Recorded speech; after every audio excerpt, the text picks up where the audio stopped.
Episode 178। Ananya को जल्द ही एहसास हो गया अरशद उसके साथ कुछ नहीं करने वाला। अरशद को घूरते हुए वो बोली, तुम बहुत बुरे हो। और इतना कहकर वो अपने शर्ट के बटन बंद करने लगी। वही अरशद उसे देखते हुए मुस्कुरा रहा था, लेकिन हकीकत में उसके जहन में कुछ और ही चल रहा था। अनन्या पालथी मारकर बैठते हुए सोचने के अंदाज में अरशद से बोली, अरशद, मैं सोच रही थी इस बार मैं और तुम मिलकर मिशन पूरा करते हैं। यह सुनकर अरशद ने पूछा, मिशन? तो अनन्या बोली, हाँ मिशन। अब हम मेरे मॉम के पास्ट के बारे में पता करने वाले हैं, तो यह एक मिशन ही हुआ था। सुनो ना, मैं क्या कह रही थी, क्यों ना इस बार हम साथ में मेरी मॉम के पास्ट के बारे में जानकारी इकट्ठी करें। बचपन से ही मैं खुद को अनाथ समझती आई थी। अब मुझे पता चला है मेरा एक बड़ा भाई और एक बड़ी बहन है। अर्जुन भाई से तो मैं कई बार मिल चुकी हूँ, उनसे बातें भी की है और उन्होंने मेरी जान भी बचाई। लेकिन मेरी बहन, मैं उसे एक बार भी अच्छे से नहीं मिली। मैंने उसको लेकर हमेशा गलत थॉट रखा, लेकिन अब मैं उससे मिलना चाहती हूँ। बस एक बार उससे सामने से मिलकर बात करना चाहती हूँ। क्या मैं ऐसा कर सकती हूँ?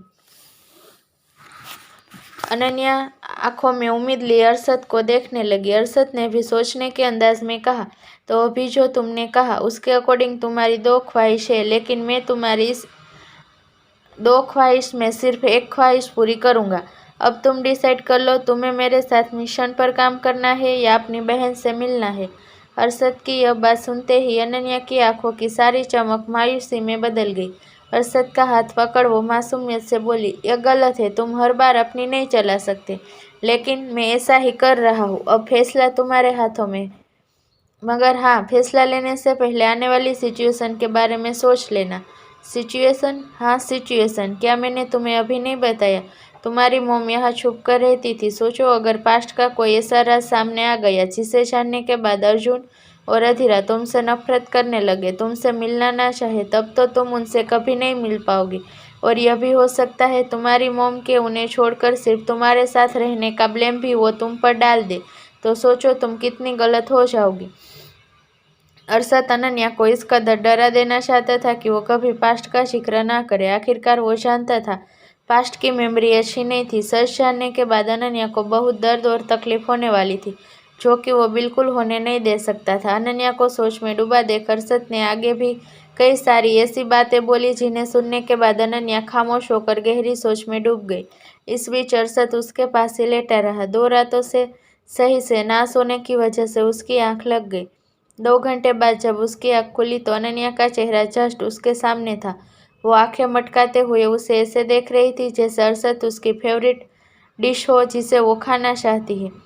तुम उठ गए? अरशद के जागते ही उसने पूछा और जल्दी से उसे पीने के लिए पानी देते हुए बोली, पानी? तुम्हें प्यास लगी होगी। अरशद ने ग्लास ले लिया, मगर इससे पहले वो ग्लास होठों से लगा था। अनन्या ने फिर कहा, तुम कुछ खाओगे? तुम्हें भूख भी लगी होगी। मैं कुछ ले आऊँ? व्हाइट चीज़ पास्ता ले आओ या फिर पोहा? आज का मौसम काफ़ी ठंडा है, बादल भी लग रहे हैं, ऐसे में पकोड़े खाना बेस्ट आइडिया है। मैं तुम्हारे लिए पकोड़े बनाकर लाती हूँ, बालकनी में साथ बैठकर खाएंगे। अनन्या को इतना बेसब्र देख अरशद ने उसे मना नहीं किया। अनन्या के जाने के बाद उसने पानी पिया और स्टडी रूम में चला गया। लैपटॉप पर उसने एक पेज खोला जो कुछ मैप की तरह था। काफ़ी देर तक स्क्रीन को देखने से बाद उसे 3 लोकेशन सिलेक्ट करके विशाल और माधव को सेंड कर दिया। फिर चेयर से टिकते हुए उसने आंखें बंद करके कहा, देविक, आखिर तुम कहाँ हो? दूसरी तरफ देविक एक आलीशान विला के पुल के बाहर निकला। उसके आसपास कई सारी गोरी सावली लड़कियां बिकनी में थी, जिन्हें देखते हुए देविक के होठों पर अजीब सी स्माइल थी। कुछ ऐसा जैसे उसके लिए यह सभी लड़कियां टाइम पास करने का सामान हो। पुल से बाहर आते ही एक लड़की ने उसे टॉवल दिया। टॉवल से बालों को सुखाते हुए देविक पुल के दूसरी साइड आ गया, जहाँ डूबते सूरज का खूबसूरत नज़ारा दिखता था। वो वहीं लड़की के चेयर पर बैठ गया।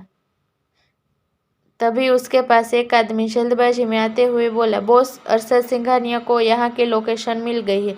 उसके आदमी जल्दी ही यहाँ पहुँचने वाले हैं। अरशद? क्या वो सच में मुझसे मिलना चाहता है? खुद से यह कहते हुए देविक हंसने लगा। वहाँ से विला के अंदर जाते हुए उसने कहा, पता करो अरशद के क्या इरादे हैं। जी बॉस। अरशद, तुमने बहुत बड़ी गलती कर दी है। अब मैं चाहूँ तब भी तुम्हें तकलीफ देने से खुद को रोक नहीं पाऊंगा। मैं आज तक सब नज़रअंदाज करता रहा, लेकिन इस बार पहल तुमने की है। मैं उम्मीद करता हूँ अंजाम क्या होगा इस बारे में तुमने अच्छे से सोच लिया होगा।